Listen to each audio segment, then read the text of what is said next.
तोडून आतल्या लोकांची सुटका केली जाणार आहे। अजूनही 7 ते 8 जण अडकल्याची भीती आहे। मोशीतल्या दुर्घटनेमध्ये एकाचा मृत्यू झालाय। अजूनही रेस्क्यू ऑपरेशन सुरू आहे।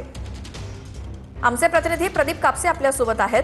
प्रदीप, 26 तास झालेत, अजूनही काही लोक अडकलेले आहेत। या रेस्क्यू ऑपरेशनची काय माहिती?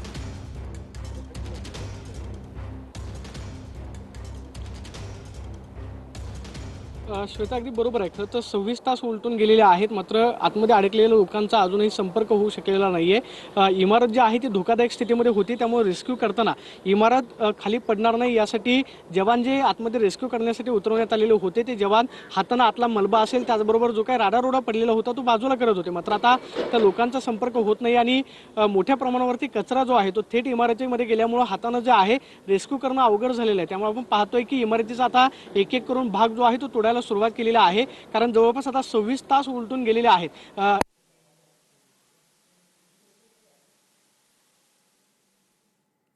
बिलकुल प्रदीप, ही दृश्य आपण दाखवतोय प्रेक्षकांना। 26 तास झालेत, अजूनही रेस्क्यू ऑपरेशन सुरू आहे। या इमारतीचा एक एक भाग तोडून लोकांना बाहेर काढलं जातंय। अजूनही काही जण अडकलेले आहेत, त्यांच्यासाठी हे मदत कार्य सुरू आहे। 26 तास झालेत हे ऑपरेशन सुरू आहे। मोशीमधल्या रेस्क्यू ऑपरेशनची काही दृश्य आपण बघतोय।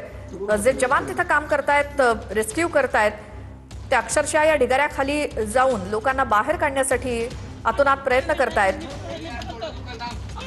इमारतीचा एक एक भाग तोडून अडकलेल्यांना बाहेर काढलं जात आहे।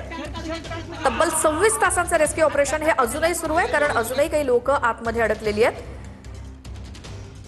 यामध्ये इमारतीचा एक एक भाग तोडत जाऊन मग आतमध्ये अडकलेल्यांना बाहेर काढण्याचे हे प्रयत्न आहेत।